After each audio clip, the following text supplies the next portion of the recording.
Boa noite, povo de Deus. Estamos dando início à nossa live de hoje, dando continuidade, à nossa conferência de escatologia bíblica. Aliás, a nossa conferência de escatologia, né? Na semana passada, nós estivemos aí ministrando os fundamentos da escatologia bíblica.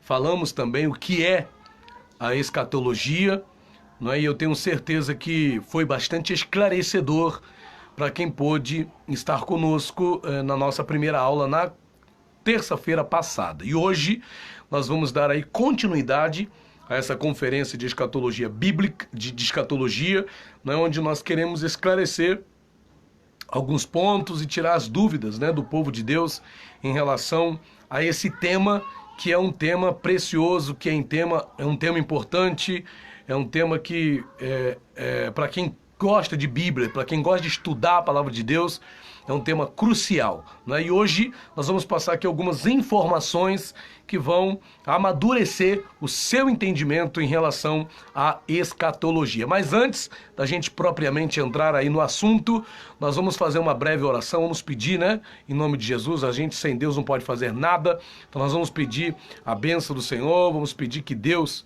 nos guie, que Deus nos oriente, para que aquilo que nós ministrarmos, para que aquilo que nós ensinarmos venha, em nome de Jesus, ser de grande valia na tua vida. Amém? Então vamos orar ao nosso Deus. Senhor Deus e Pai, estamos iniciando aí, meu Deus, a nossa conferência de escatologia. Hoje, Pai, o segundo dia, segunda aula.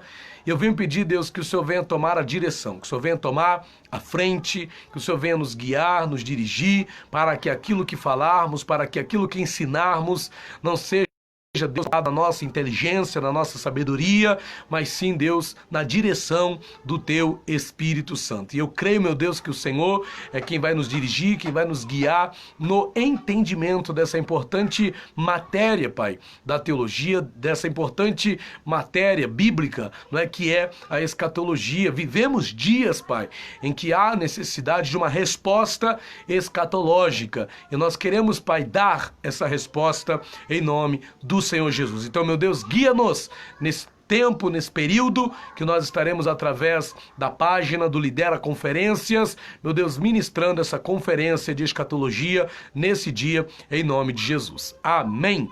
Graças a Deus. Então, relembrando aqui, para quem, enquanto o pessoal vai chegando aí, na semana passada nós falamos sobre os pontos básicos, da escatologia. A gente falou ali o que é a escatologia. A escatologia é uma doutrina teológica que estuda os últimos eventos da história da humanidade.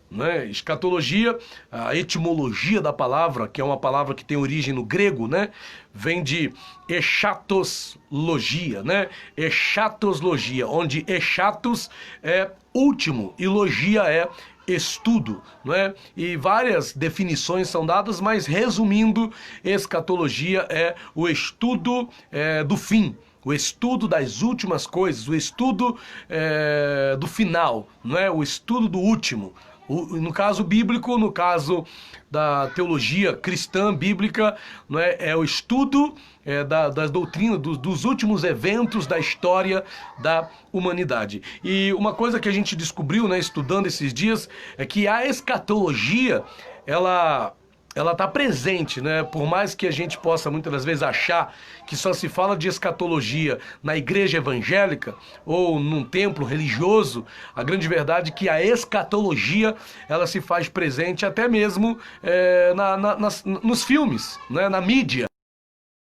Acho que é um assunto de mídia, Quando a gente olha para alguns filmes de Hollywood, por exemplo, nós vemos ali muitos filmes que trazem um material escatológico muito pesado, Muito forte. Por exemplo, filmes como o livro de Eli, Quem não viu esse filme, um filme muito interessante, fala de um tempo apocalíptico, um tempo pós-apocalíptico, Um tempo escatológico. O filme 2012, que trata das profecias maias, em relação ao fim do mundo em 2012. Temos também o filme Presságio, que é estrelado ali por Nicolas Cage e que também trata da temática escatológica. Tem uma animação infantil, que é o Wall-E, Wall-E, acho que o nome do filme é esse, Wall-E, né? Que aqui as crianças aqui em casa já viram, que fala da terra destruída, um cenário ali também de destruição, de fim do mundo, onde as pessoas passam a viver em máquinas fora da terra, em naves fora da terra, até que se faz ali uma reconstrução do planeta, né? A partir da plantação de uma pequena plantinha ali na terra, né? Tudo isso é escatologia. Tem um filme também, Oblivion, né? Um filme muito interessante também, que nós já vimos. Então tudo isso são filmes que tratam de quê? De escatologia, né? Só que esses filmes, eles não se preocupam em passar uma mensagem escatológica, né? Realmente pautada em fundamentos bíblicos, em fundamentos corretos, vamos dizer assim, escatológicos ou teológicos. A preocupação desses filmes não é passar uma mensagem teológica, né? Apenas gerar entretenimento e obter o lucro que vem daí, né? Porque o lucro do entretenimento é garantido através de filmes com essa temática escatológica. Outra questão também é que quando se fala de escatologia não é difícil achar materiais sobre o assunto na internet, né? Hoje qualquer pessoa pode ir na internet e pesquisar coisas relacionadas a escatologia, e tem muita coisa, né, na internet, na grande rede. A questão que preocupa muitas das vezes é o fato de haver muita coisa, né, e isso acaba gerando, quem não procura ali entender as coisas, né, não tem ali não está pautado na palavra de Deus. Estou falando aqui principalmente para evangélicos, né, então para cristãos. Então quem não está pautado na palavra, não tem um conhecimento bíblico, acaba se confundindo, criando confusão em relação aos assuntos escatológicos. Então, ao invés de ajudar na compreensão, a quantidade de materiais que se encontra disponível na internet pode favorecer uma confusão, né? Então, algumas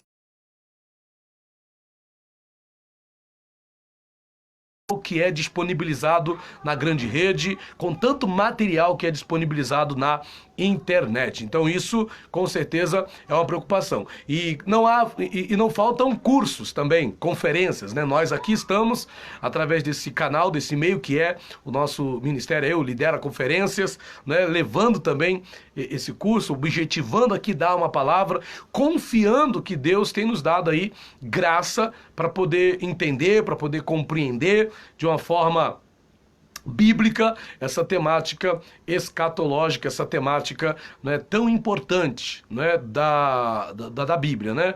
E a gente precisa estar atento, a gente precisa estar entendido. As nossas ovelhas, muitos pastores muitas das vezes não têm a preocupação, né, de passar uma informação para suas ovelhas em relação à escatologia, e isso deixa muita gente perdida, né, e cabe sim aos pastores dar um posicionamento, né, para suas ovelhas em relação à questão escatológica, né? Deve haver da parte dos pastores a preocupação, né, em levar para as suas ovelhas um respaldo escatológico, né? Em dar para as suas ovelhas um respaldo em relação à escatologia, para que elas não fiquem perdidas, para que não fiquem aí desorientadas, sendo levadas por qualquer vento de doutrina, né? Então o objetivo nosso é esse, né? Trazer um esclarecimento, que as pessoas não fiquem perdidas quanto ao assunto da escatologia, ok? E hoje a gente marcou aqui para estar falando da escatologia extrabíblica. O tema, né, da nossa aula de hoje é esse, a escatologia extrabíblica, não é? Mas o que é isso, pastor? Na semana passada eu apresentei também, na primeira aula, a escatologia bíblica, né? E eu expliquei aqui que a escatologia bíblica, ela é fundamentada nas passagens bíblicas, né? Nas promessas da palavra de Deus relacionadas com a escatologia. Então, quando eu falo de escatologia bíblica, eu estou falando de quê? Da escatologia pautada no estudo das passagens e livros bíblicos que apresentam os eventos relacionados ao fim da história da humanidade e suas relações com o plano divino da salvação. Então, quando eu falo de escatologia bíblica, eu estou falando daquilo que a Bíblia ensina sobre a escatologia. Estou falando sobre aquilo que nós, cristãos, né, evangélicos, né, cremos a partir da Bíblia, tendo como fonte a palavra de Deus, Deus, profecias como o livro de Apocalipse, né, as profecias de Daniel e outras profecias escatológicas que estão espalhadas em todo o cânon bíblico, né? Então tem muitas passagens, muitos estudos, os profetas, né, Zacarias, Isaías, Ezequiel e tantos outros profetas trazem profecias escatológicas. Então a escatologia bíblica é pautada nessas profecias, nesse estudo das profecias relacionadas aos últimos dias. Porém, hoje nós queremos falar sobre a escatologia extra-bíblica, né? A escatologia extra-bíblica, o que é isso, pastor? O que seria escatologia extra-bíblica, né? Seria uma escatologia pautada no que se diz fora da Bíblia em relação à escatologia. E como eu disse, na internet não é difícil de achar, né, estudos e outras coisas mais relacionadas à escatologia, né? Não tem dificuldade para achar isso, né? Você pode achar na Bíblia, né?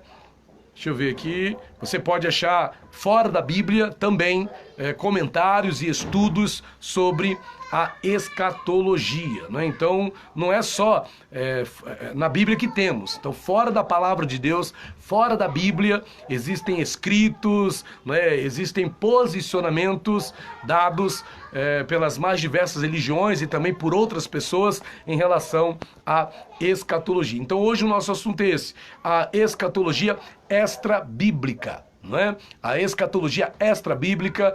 E quando a gente fala de escatologia, não tem como começar sem lermos uma palavra, né? A gente não vai falar da escatologia bíblica, que é pautada na palavra de Deus, né? A gente vai falar da escatologia que é pautada em outros escritos, em outros documentos, além da Bíblia, fora da palavra de Deus, porque às vezes fica parecendo que só os cristãos, que só os evangélicos têm um conhecimento escatológico, e não é verdade isso, né? Isso não é verdadeiro. Não só cristãos têm entendimento escatológico, né? Outras religiões também têm posicionamentos relacionados à escatologia. E eu quero compartilhar isso com você hoje aqui nessa nossa live, pedindo aí que, se você quiser, que você compartilhe, né, essa nossa live de hoje aí pelo seu Facebook, compartilhe para que outras pessoas também possam obter, né, esse entendimento que nós estaremos passando aqui através dessa nossa live de hoje, ok? Convidei muitas pessoas para estarem nos acompanhando aí nessa noite, né? A gente sabe da correria, muita gente tem muita coisa para fazer, mas louvado seja Deus que você está conosco nessa noite, acompanhando aí essa nossa live, ok? Já vou passar aqui para você algumas questões, algumas coisas, para que você possa crescer, né? O objetivo nosso é esse, é que você cresça nesse entendimento, que você aprenda, né? E esse aprendizado venha fazer diferença aí na tua vida, venha fazer diferença na tua caminhada com Cristo, né? A gente fala muito de fé, a gente fala muito de salvação, mas a escatologia também é importante, né? É necessário que, como cristãos, nós tenhamos, né, um posicionamento escatológico claro e objetivo, porque isso vai ser fundamental para a nossa caminhada com Cristo, ok? Então vamos lá. O que é, pastor, escatologia extra-bíblica? Para você gravar aí e guardar, né, e ter dentro de você. Chamamos de escatologia extra-bíblica as profecias, os ensinos, né, os escritos das mais diversas religiões sobre o fim do mundo. Na verdade, o fim do mundo é geralmente a palavra-chave, né, para escatologia extra-bíblica, porque há uma preocupação muito grande com o fim do mundo. Então, todas as religiões, né, tem essa preocupação, né, escatológica com o fim do mundo. E não só com o fim do mundo, como também com outros eventos relacionados com o fim da história da humanidade, como, por exemplo, a ressurreição dos mortos, né, o paraíso na terra, né, a ressurreição. Isso tudo são assuntos relacionados à escatologia, não é? E vale lembrar que todas as antigas civilizações, não é, tiveram suas doutrinas escatológicas, não é, como por exemplo os maias, os incas, os egípcios, os babilônios, os persas, os gregos, os romanos. Todas essas civilizações antigas tiveram uma preocupação escatológica, né? Bom, as religiões desses povos tiveram seus fundamentos escatológicos, como a gente vai ver já já.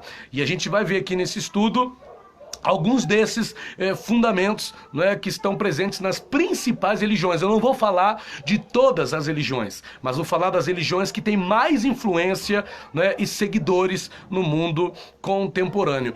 E a gente hoje vive um perigo, a gente vive em meio a um perigo, né, onde alguns têm tido aquilo que eu chamo de uma ousadia perigosa. Né? Que é essa ousadia perigosa? Algumas pessoas têm ido por um caminho de tentar adivinhar, né? De datar, de não só profetizar, mas também de datar eventos escatológicos, como a volta de Jesus, né? O arrebatamento da igreja, o fim do mundo. Tem pessoas que têm se aventurado aí por esse caminho. Isso é muito perigoso, né? E, infelizmente, a gente encontra até mesmo pessoas que são do nosso arraial, que são cristãs, pastores, líderes, professores, profetas, apóstolos aí, que acharam por bem ter a ousadia de determinar datas para eventos escatológicos, né? Que Jesus disse que ninguém sabe quando vão acontecer alguns deles, senão o Pai que está nos céus. Os que a gente sabe são de acordo com os sinais que Jesus deixou para nós, né? Lá em Mateus 24, em Lucas 21, em Marcos 13, Jesus deixou ali a lista de alguns eventos escatológicos que precedem para a gente o sinal que Jesus voltaria e de que o fim do mundo estaria chegando, né? Jesus disse numa dos seus ensinos, né? E esse evangelho do reino será pregado em todo mundo e então virá o fim. Então o fim virá sim, mas não antes de o evangelho ser pregado por cantos da terra. Mas tem pessoas que se aventuram a profetizar, né? A falar, a dar aí um posicionamento, a datar eventos escatológicos. Né? Escatológicas extrabíblicas, né? Que pessoais, né? A gente vai ver aqui, uma das mais famosas é de Nostradamus. Creio que você já deve ter ouvido falar de Nostradamus. Ele afirmava, né, que o céu, que o mundo acabaria em junho de 1999. Nostradamus, você já deve ter ouvido falar, que o mundo acabaria em 1999. E lembro bem daquela... Quando estávamos ali na virada, né, do milênio, de 99 para 2000, muita gente achando que o mundo ia acabar e tal. E uma das bases para isso foi a profecia de Nostradamus, né, que muita gente se agarrou aí para acreditar no fim do mundo, crendo que nela havia alguma verdade, não é? Há outros também, vamos lá. No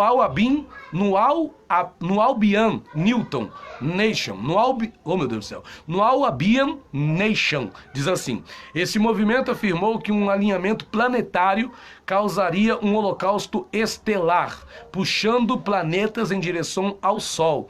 Neste dia, que dia?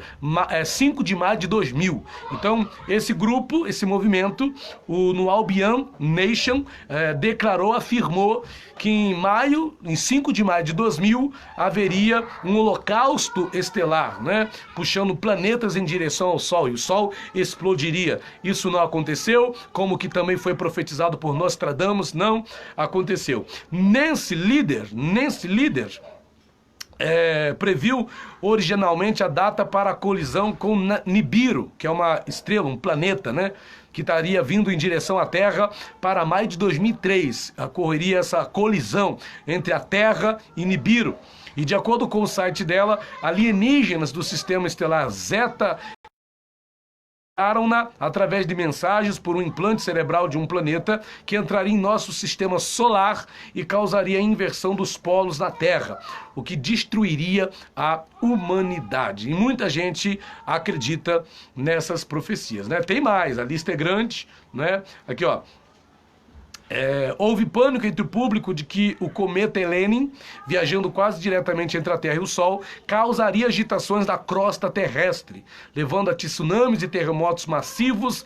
Outros previram que Helenin colidiria com a Terra em 16 de outubro de 2011. Isso também não aconteceu. Então, como eu estou mostrando para você, todas essas profecias dizem respeito a quê? A um final do mundo, a um fim do mundo. Não é? Há um fim do mundo, e é interessante isso. Olha essa profecia aqui, que é uma das mais conhecidas.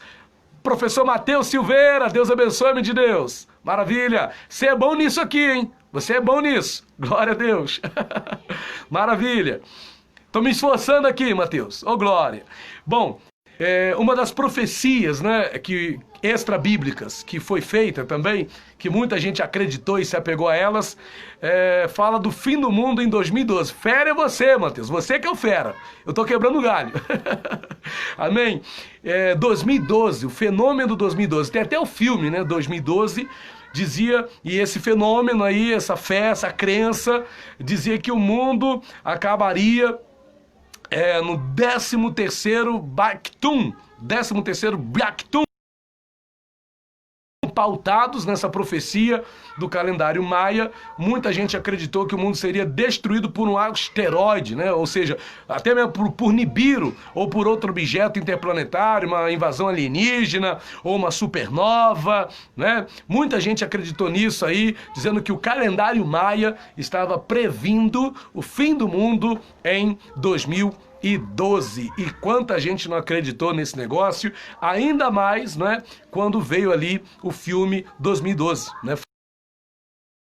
Lemos, que é um médium espírita, ele afirmou que ouviu, né, de Chico Xavier uma previsão com base em conversas de Chico com Jesus.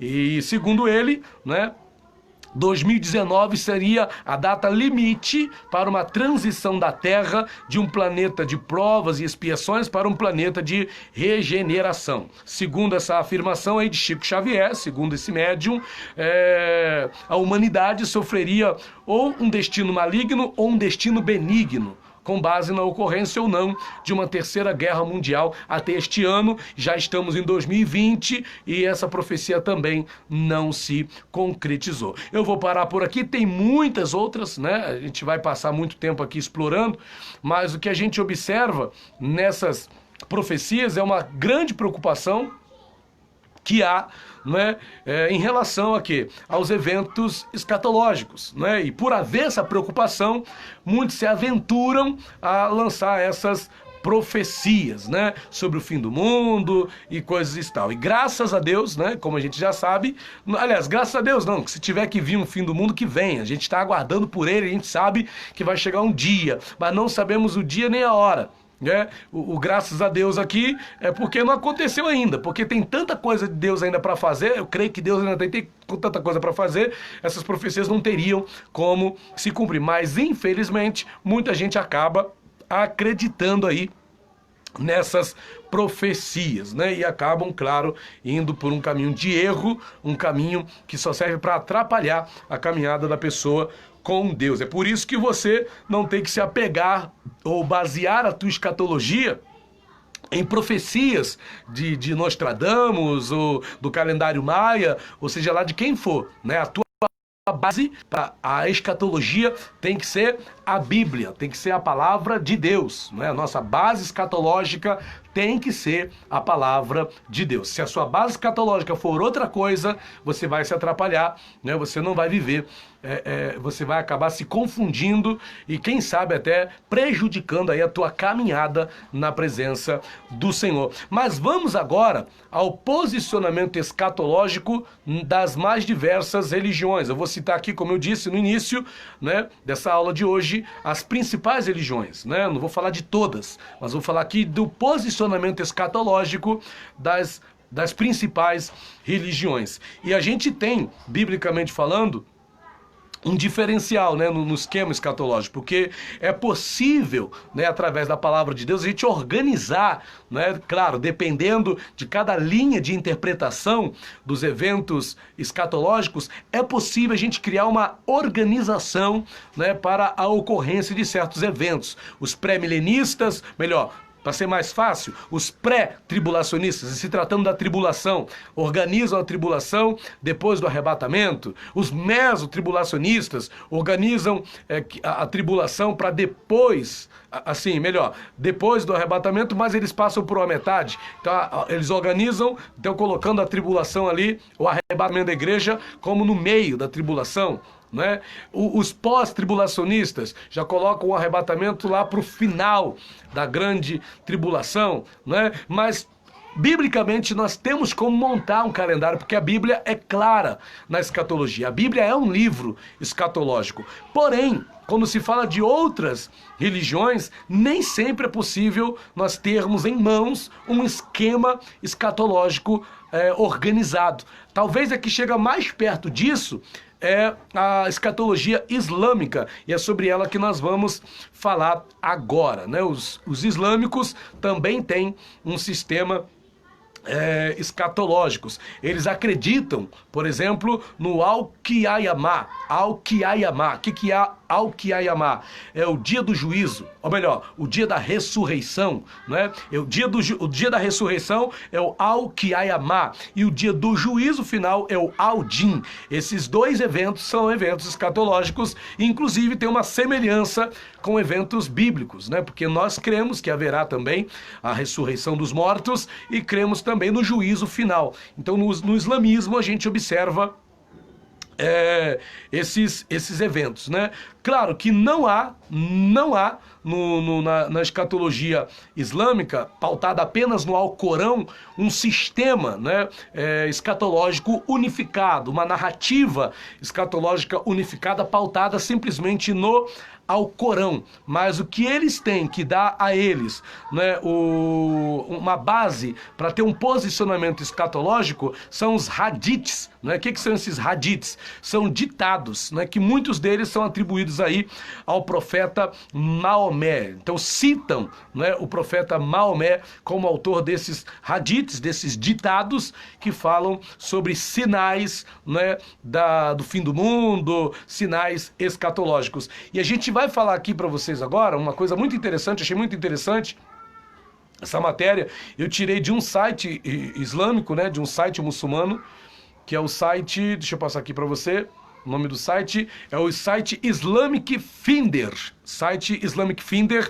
Essa matéria, esse texto, ele está em inglês, né? Nós traduzimos para poder estar colocando aqui nesse nosso estudo que a gente está passando para você, né? Então tá aqui, ó, esses sinais que eu vou falar aqui agora são sinais, né, da teologia escatológica muçulmana que apontam para o fim do mundo. São sinais escatológicos da teologia islâmica, né? E esses sinais que eu vou aqui passar para vocês foram extraídos do texto 48 sinais do Qiyamah, ou da ressurreição, do Al-Din, do dia do juízo, que está publicado no site Islamic Finder. E aqui fala de eventos que já ocorreram, eventos que estão ocorrendo e eventos que ainda vão ocorrer. Então vamos lá? Primeiro, eventos que já ocorreram, que a escatologia islâmica apresenta para nós. A conquista muçulmana de Jerusalém, o que aconteceu em 638 depois de Cristo, né? 638, Jerusalém foi conquistada pelos muçulmanos. Isso para eles é um sinal e esse sinal já se cumpriu. Outro sinal, a conquista muçulmana de Constantinopla, que aconteceu em 29 de maio de 1453, né? Eles também vêm como um sinal da aproximação do Al-Qiyamah, ou do dia do juízo islâmico, né? Continuando aqui, vamos falar agora dos eventos que estão acontecendo no momento. Então, sinais, né, do Al-Qiyamah, do dia do juízo islâmico, do Al-Din, né, de que está chegando, de que esse dia de julgamento está chegando. Eventos que estão acontecendo no momento. Vamos lá. Vinho, consumo de vinho, né, tóxicos, álcool.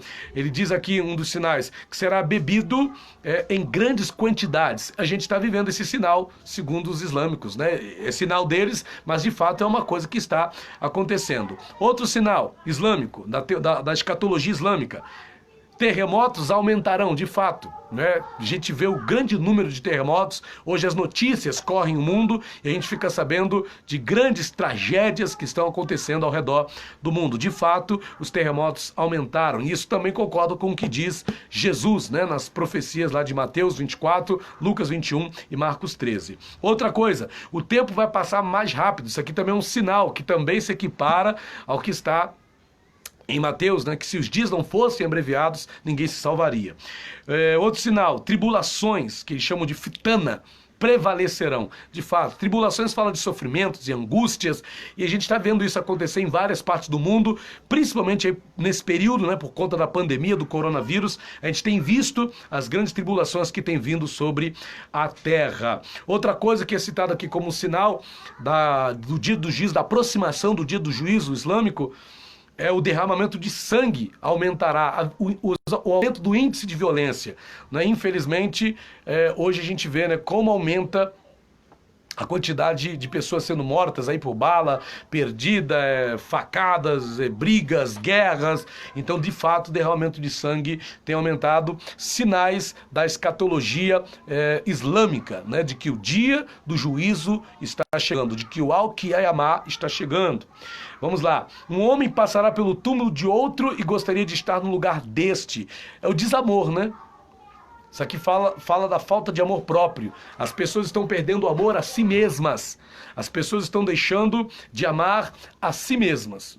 Isso não é difícil de ver, isso não é difícil de encontrar, né? Esse desamor, né? Hoje em dia, as pessoas não são capazes de amar a si mesmas. Como serão capazes de amar os outros, né? Se você não se ama, como é que você vai amar outra pessoa, né?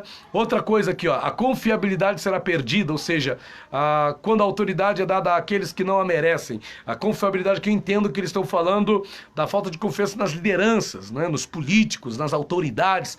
Cada dia que passa, as lideranças estão mais em descrédito, né? Por quê? Não estão honrando a autoridade que recebe. Então esses são sinais que, segundo a escatologia islâmica, estão acontecendo e apontam para o Al-Qiyamah, para o Al-Din, o dia do juízo islâmico. Agora, eventos que ainda estão para acontecer, isso aqui é muito interessante para nós nesse estudo aqui de hoje.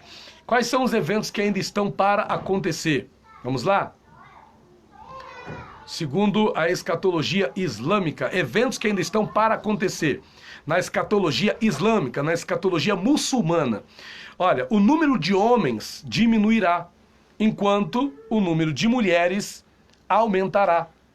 Até que para cada homem haja 50 mulheres. Claro, talvez haja aqui um exagero, né, nessa profecia, porque também não é assim, né, gente? Claro que pode acontecer de o número de homens diminuir, de fato isso está acontecendo, né? Há pesquisas que apontam que já há mais mulheres na Terra do que homens, mas não vamos exagerar, né? Apesar disso ser um fato, realmente, né? Não vai haver aí 50 mulheres para um homem, mas é fato que hoje já há mais mulheres do que homens. Isso é um sinal da escatologia islâmica de que o fim do mundo para eles está chegando, né? Outro sinal, a conquista muçulmana de Roma. Eles acreditam que vão conquistar Roma. O Mahdi, quem é o Mahdi? É como se fosse o Messias para eles, né? O guiado. Ó, aparecerá e será o imã dos muçulmanos. Então o Mahdi é como se fosse uma liderança islâmica mundial, não é? Alguém que vai guiá-los, alguém que vai conduzi-los, alguém que vai ser o imã de todos os muçulmanos, que vai talvez aí unificar todas as seitas muçulmanas, né? E os muçulmanos estarão reunidos sob a liderança desse imã, desse Mahdi, né? Desse guiado, desse líder, né? Desse profeta, desse grande profeta aí que vai conduzir toda a religião islâmica mundial, né? E aqui começa a haver alguns sinais da escatologia islâmica que nos interessa bastante, né? Por quê? Porque eles começam a citar personalidades que a gente conhece. Por exemplo, Jesus Cristo, olha só, hein? Descerá em Damasco e orará atrás do Mahdi. É claro que eles colocam Jesus em segundo lugar, né? Porque o Mahdi, que é o Messias islâmico, né, estaria aí numa condição superior a Jesus Cristo. Mas veja que Jesus aparece na escatologia islâmica. Que interessante, né? Jesus aparece na escatologia islâmica. E ele diz que Jesus descerá em Damasco. Em Zacarias fala que os pés do Senhor Jesus estarão sobre o Monte das Oliveiras, né? Então, querendo ou não, o islâmico, o muçulmano, puxa a sardinha para o lado deles, né? Mas o que a Bíblia diz é que os pés do Senhor Jesus, que de fato descerá, estarão sobre o Monte das Oliveiras. E o que mais? Jesus quebrará a cruz, né, e matará os porcos, ou seja, destruirá o falso cristianismo. Isso é um sinal aí da escatologia islâmica, né, da escatologia muçulmana, né? Ele cita aqui também um outro personagem que também é muito familiar nosso, que é quem? O anticristo. Estamos familiarizados, não é, com esse termo anticristo, porque quando estudamos escatologia nós ouvimos falar do anticristo. E aqui diz, na escatologia islâmica, o anticristo, o Al-Masih al-Dajjal, aparecerá, ou falso Cristo, aparecerá com todas as suas ferramentas de engano e será uma prova imensa. Ele será seguido por 70 mil judeus de Isfahan. E aqui eles colocam os judeus do lado do anticristo, né? Mas o fato interessante para nós aqui é que o anticristo é citado na escatologia islâmica, né? Que coisa, né? Outra coisa que nós também ouvimos falar por causa da Bíblia, ó, o surgimento da besta da terra, carregando o cajado de Moisés e o selo de Salomão, que falará ao povo, dizendo que eles não criam com certeza nos sinais divinos, né? Que fala do surgimento da besta. A gente acredita, né, que vai haver uma besta, né? O falso profeta, a imagem da besta, isso são sinais apocalípticos, tá? Aqui no livro de Apocalipse. Mas os muçulmanos, os islâmicos, o Islã também apregoa essa escatologia, esse evento escatológico em relação à besta, né? Que vai reaparecer aí no cenário do fim do mundo.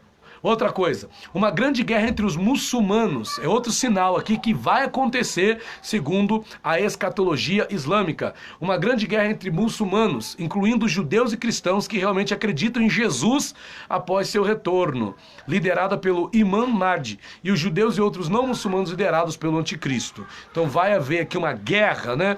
Um conflito, e aí ele fala de dois grupos de judeus aqui, né? Os judeus que realmente acreditam em Jesus e os judeus que vão estar do lado do anticristo. Então vai haver esse conflito entre os seguidores, né, do Imam Mahdi, do líder, do Messias islâmico, apoiado ali com um certo apoio de Jesus, e os que estarão sendo liderados pelo anticristo, né, e os que estarão ali com o anticristo.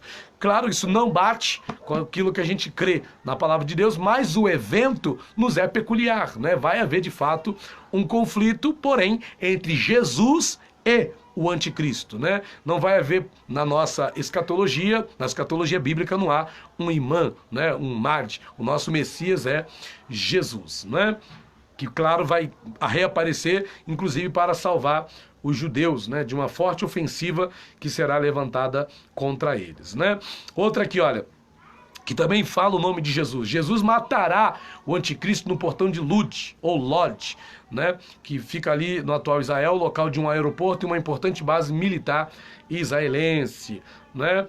Aqui fala de um tempo, né, de grande paz e serenidade durante e após a vida restante de Jesus, que talvez isso aqui fale do reino milenar, né, de Cristo.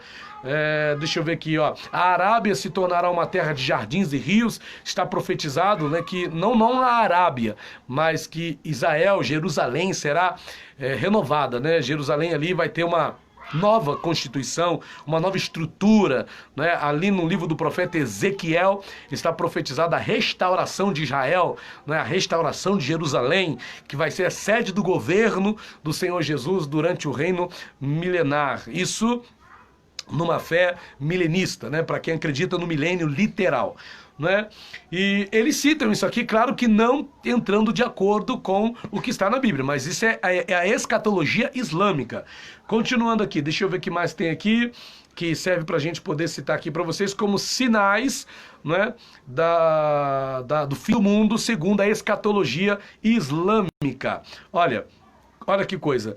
O toque da trombeta pelo anjo Israfil, após o qual todos desmaiarão, exceto quando Alá quiser. E de fato vai haver toques de trombeta durante a grande tribulação, conforme diz a palavra de Deus, né? E aqui, ó, fala do segundo toque da trombeta, após o qual todos serão ressuscitados. Então, o que fica evidente nesses sinais que eu estou citando aqui para você é que os islâmicos, até os muçulmanos, têm uma preocupação escatológica, né? E eu quero ler algo aqui para vocês que serve muito, né? Porque serve pra gente aqui como um resumo, né? Como é que a gente pode resumir esse pensamento, essa preocupação escatológica dos muçulmanos, né? Há aqui um trecho de uma hadith, né, de um ditado que é atribuído a Jesus, que é atribuído a Maomé, e aqui diz o seguinte, olha só: o dia do juízo pode não ser tão longe quanto gostaríamos de pensar. É hora de nos determos na natureza desta realidade e constantemente nos voltarmos para Alá, em busca de arrependimento. O fim deste mundo está se aproximando e devemos fazer tudo o que pudermos para nos salvar naquele terrível dia do juízo e buscar a proteção de Alá e fazer uso do tempo que temos para salvaguardar a nossa vida futura.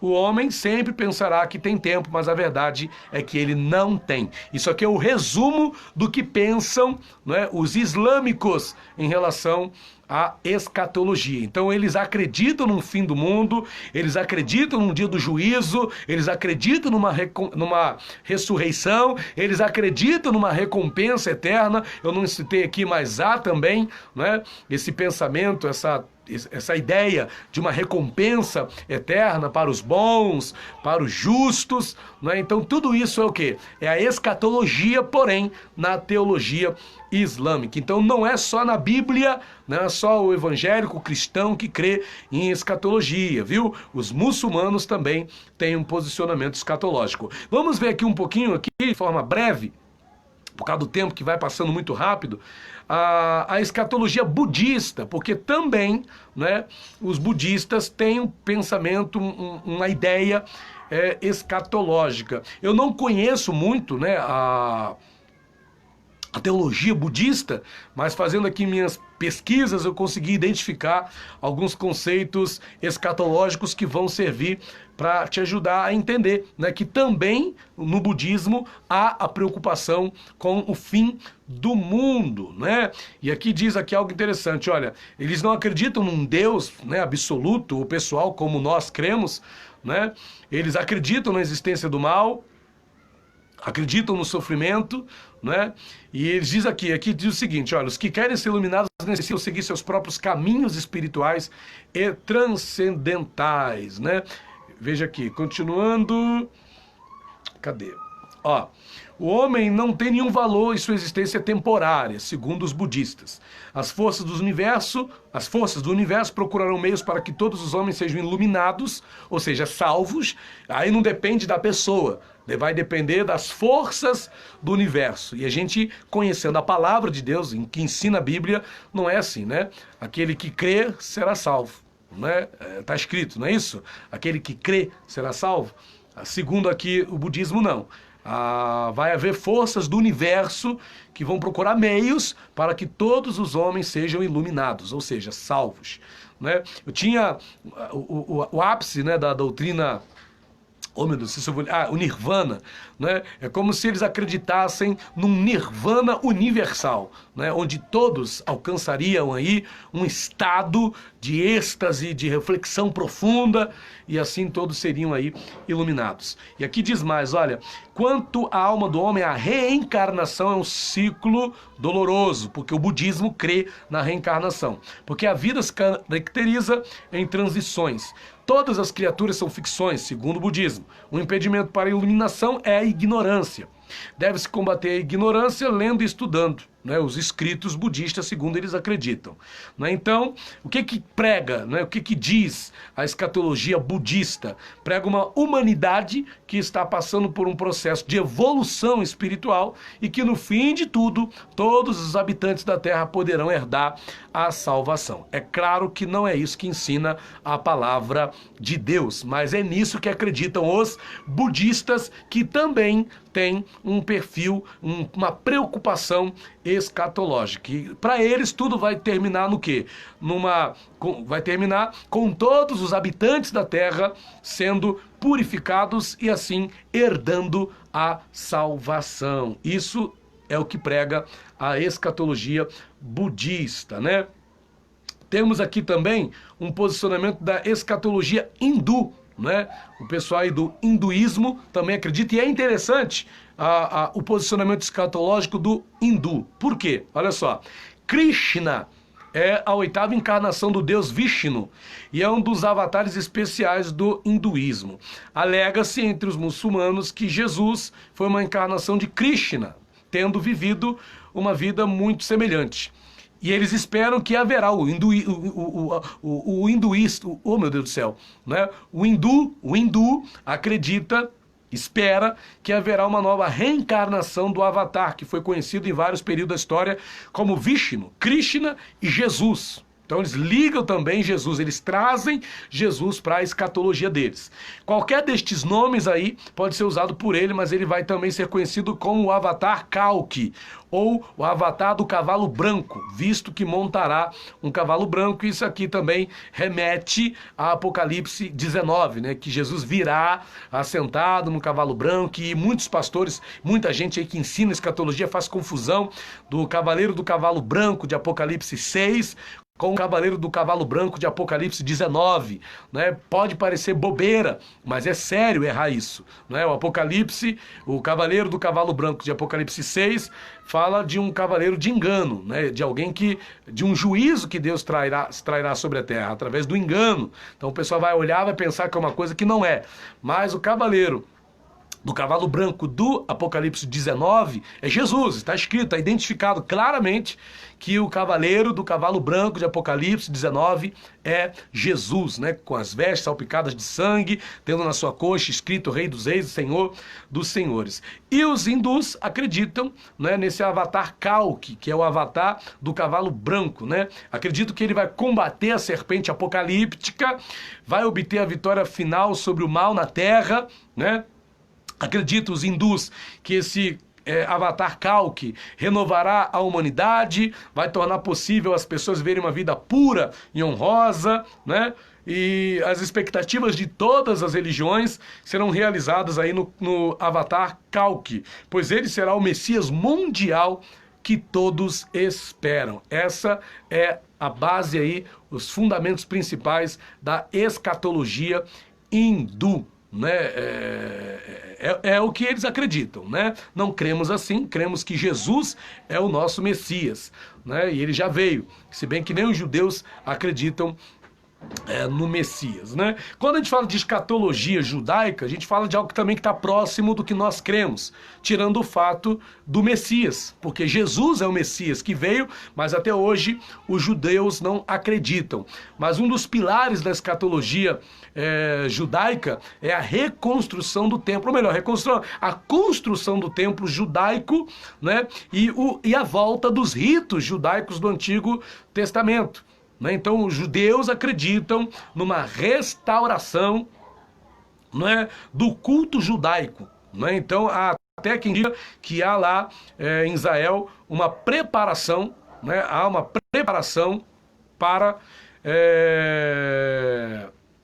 o culto, né, de Israel voltar nos moldes que acontecia no Antigo Testamento. E eles acreditam que em alguns eventos escatológicos, né, os judeus, olha, a reunião dos judeus na terra geográfica de Israel, isso vem acontecendo desde a criação do Estado de Israel, né, em 1948, né? Que mais? A derrota de todos os inimigos de Israel, né? Israel, ao longo da história, tem aí obtido muitas vitórias sobre as mais diversas nações que guerreiam contra ele. O outro ponto, como eu já citei aqui, é a construção do terceiro templo de Jerusalém e a restauração dos sacrifícios e serviços nele. Isso talvez seja aí o ponto mais gritante, mais controverso da escatologia judaica, né? Porque eles oram e esperam e prezam pela restauração do culto judaico nos moldes do Antigo Testamento, né?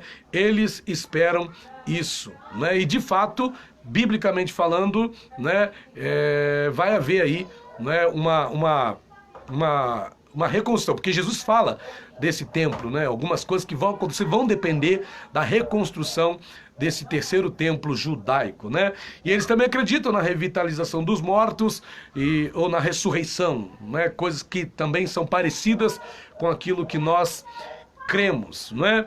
E aí o que acontece? Eles acreditam que o templo vai ser reconstruído, né? Mas vai haver ali uma aliança com um líder determinado, e já puxa um pouquinho lá para as profecias de Daniel 9, né? A adoração nesse culto vai ser interrompido, né? Esse falso profeta, esse anticristo, esse líder vai colocar-se dentro do templo judaico e vai querer ser o próprio Deus, né? Então, os judeus, claro, acreditam, têm um posicionamento escatológico e claro, boa parte do posicionamento escatológico judaico serve para nós também cristãos, exceto o fato de que Jesus, para nós cristãos, é o Messias. Para os judeus, não, né? Essa é a grande diferença. No zoroastrismo, que também é uma religião muito conhecida, também a gente encontra aí um posicionamento escatológico interessante, né? O zoroastrismo era uma religião escatológica? Não, é uma religião escatológica, porque tem gente ainda que ainda segue essa crença, né, no zoroastrismo. E de acordo com a crença, né, zoroástrica, o mundo duraria 12 mil anos, né? No fim de 9 mil anos ocorreria a segunda vinda de Zoroastro, como um sinal e uma promessa de redenção final dos bons, né?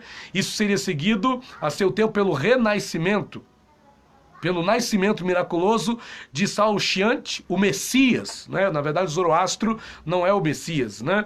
Mas tudo isso vai nortear, marcar o nascimento de Saoshyant, que é o Messias, cuja missão vai consistir em aperfeiçoar os bons com uma preparação para o fim do mundo. Essa é a crença zoroástrica. Então o zoroastrismo também traz um posicionamento escatológico. E segundo ainda a crença de Zoroastro, finalmente chegaria aí o grande e último dia, quando Ahura Mazda derrotaria Arimã, né, e o precipitaria no abismo. Os mortos erguer-se-iam então das tumbas para ser julgados segundo os seus merecimentos. Os justos entrariam no gozo imediato da bem-aventurança, enquanto os maus seriam sentenciados às chamas do inferno. Ainda que no fim todos se salvariam, pois o inferno persa, diferentemente do cristão, não durava para sempre. Mas observa-se que os adeptos, né, da crença de Zoroastro, do zoroastrismo,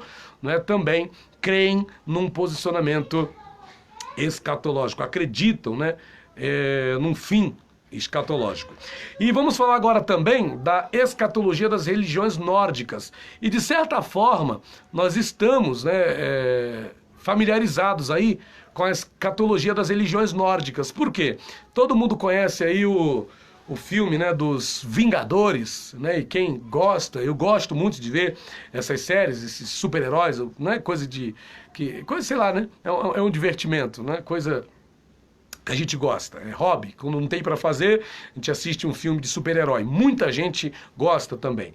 E querendo ou não, por trás de daqueles filmes, né, principalmente do filme dos Vingadores, tem ali, né, um toque de religião, né? Por exemplo, Thor é um deus nórdico, né? E Thor, ele faz parte das religiões, é uma divindade nórdica. E o que eu posso falar? As religiões nórdicas, para ficar no exemplo mais difundido pela grande mídia, através de filmes principalmente, eles também possuem a crença no Ragnarok. Inclusive é o último, se eu não me engano, é o último filme da série dos Vingadores, Ragnarok, que é uma espécie de apocalipse viking, né, no qual eles creem. Nesse processo haveria uma batalha que culminaria na morte de vários deuses, né, incluindo Thor, Loki e o seu pai Odin. Haveria também uma série de catástrofes naturais, o mundo seria tragado pelas águas e ressurgiria mais fértil. Mas os deuses, esses que haviam sido mortos, se é que Deus morre, né? Esses deuses renasceriam e se uniriam aos humanos sobreviventes para repovoar Midgard, o reino dos homens. E a gente viu essa história, de certa forma, com alguns elementos aqui, outros ali, no filme Vingadores, né? Falando aí sobre Thor, Odin, o Loki. Quem viu Vingadores viu alguns desses personagens, né? Então, a gente fez aqui hoje um resumo, né? O tempo é curto, mas buscamos aqui fazer um resumo, né, do que é da escatologia extra-bíblica, ou seja, a escatologia fora da Bíblia. Então não é só na Bíblia que a gente encontra escatologia. Fora da Bíblia também tem escatologia, né? E a conclusão aqui, que se até fora da Bíblia, né, há quem creia na escatologia e se posicione em relação à escatologia, por que nós, cristãos, não vamos nos apegar mais firmemente, né, nas promessas escatológicas, da volta de Jesus, do arrebatamento da igreja, né? Deveria haver da nossa parte mais interesse, mais empenho e entender a escatologia, porque de certa forma nós estamos vivendo dias escatológicos. Nós estamos vivendo dias escatológicos. Hoje o que nós estamos vivendo são as profecias de Mateus 24, de Lucas 21, de Marcos 13, estamos vivendo essas profecias, mas muitos de nós cristãos, né, apesar do que se fala da escatologia, muitos não se interessam, não se preocupam. E como eu mostrei nessa aula de hoje, né, até nas religiões fora da Bíblia, até nas outras religiões, né, há preocupação com a escatologia. Não faltam profetas no mundo profetizando o fim do mundo, profetizando coisas relacionadas à escatologia. E nós cristãos, muitas das vezes, não temos essa preocupação, né? Vivemos nesse mundo como se tudo se resumisse apenas ao hoje e esquecemos o que está por vir. E quando agimos assim, nós, de certa forma, deixamos de lado, né, a esperança, porque o objetivo da escatologia é exatamente gerar o quê? Esperança. Não é? A escatologia objetiva gerar esperança no coração dos cristãos, e esperança em palavras e em promessas. Capítulo de número 21, Apocalipse 21. Isso aqui é escatologia, é algo no qual nós temos que colocar a nossa fé, a nossa esperança. Apocalipse 21, e é bíblico. Isso aqui não é das religiões, isso aqui não é extra-bíblico, isso aqui é bíblico. Ó, Apocalipse 21, 3. Então ouvi grande voz vinda do trono, dizendo: eis o tabernáculo de Deus com os homens, Deus habitará com eles. Eles serão povo de Deus, e Deus mesmo estará com eles, e lhes enxugará dos olhos toda lágrima, e a morte já não existirá, já não haverá luto, nem pranto, nem dor, porque as primeiras coisas passaram. Isso aqui é escatologia, isso aqui é esperança, e Deus quer que você tenha essa esperança no seu coração, essa esperança na sua alma. Deus quer que você viva na expectativa das coisas que estão por vir, das coisas que estão por acontecer, principalmente na volta do nosso Senhor e Salvador Jesus Cristo. Deus quer ver em você essa preocupação, a preocupação de se preparar para a volta de Jesus, não é? Porque Jesus está voltando, e como nós estamos nos posicionando? A vinda de Cristo está aí, Jesus está às portas, e será que nós estamos preparados para a vinda do Senhor? Eis a questão. Vamos orar? Senhor Deus e Pai Todo-Poderoso, eu agradeço a Ti por essa oportunidade que me concedes de estar, Deus, através, meu Deus, da página do Lidera Conferências, nesta hora, transmitindo, Deus, essa segunda aula da conferência de escatologia. Meu Deus, eu creio que esta pessoa que está assistindo, que acabou de assistir junto conosco, que está aqui conosco nesta hora, meu Deus, esta pessoa está sendo enriquecida, recebeu um entendimento, aprendeu algo, e eu tenho certeza que isso que essa pessoa aprendeu nessa noite vai fazer toda a diferença na vida dessa pessoa. Então, Pai, em nome de Jesus, que não falte, Pai, nesse homem, nessa mulher e em cada um de nós a esperança nas coisas que estão por vir. Meu Deus, nos ajuda a focar na escatologia, a focar, meu Deus, nas coisas que estão por vir, que estão para acontecer, principalmente na volta do nosso Senhor e Salvador Jesus Cristo, para a qual nós devemos estar nos preparando dia após dia, para o tempo, Deus, em que será enxugado dos nossos olhos toda lágrima e nós moraremos no céu com o Senhor. Então, Pai, em nome de Jesus, eis-nos aqui, faça valer para este ensino que foi ministrado e abençoa teu povo, em nome de Jesus, amém e graças a Deus, amém. Deus abençoe a sua vida. Se você sentir aí no seu coração, não é, de estar abençoando o nosso ministério, peço que você que está chegando agora, ouça do início. Eu vou finalizar aqui a live, tá bom? O vídeo vai ficar salvo aí na página do Lidera Conferências e eu peço que, se possível, você acompanhe, tá bom? Em nome do Senhor Jesus. Se você quiser abençoar o nosso ministério, a minha conta, eu vou passar para você a agência e a conta da minha conta, ok? Se você sentir no coração de abençoar o nosso ministério, agência 1504, operação 013. Conta poupança 0013 2766-0. Vou repetir, agência 1504, operação 013, conta poupança 0013 2766-0. Se você sentir no coração, nos abençoe.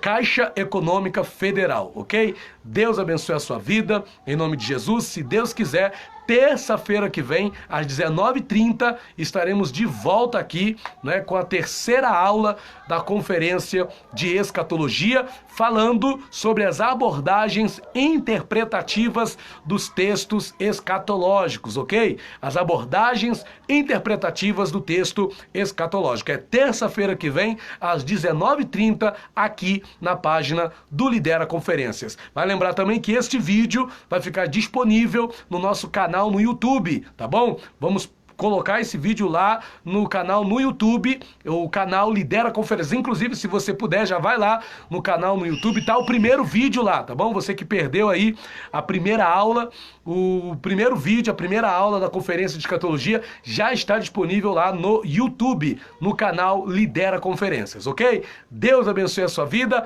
até terça-feira, hein? Se Deus quiser. Paz do Senhor. Tchau. Fui. Graça e paz.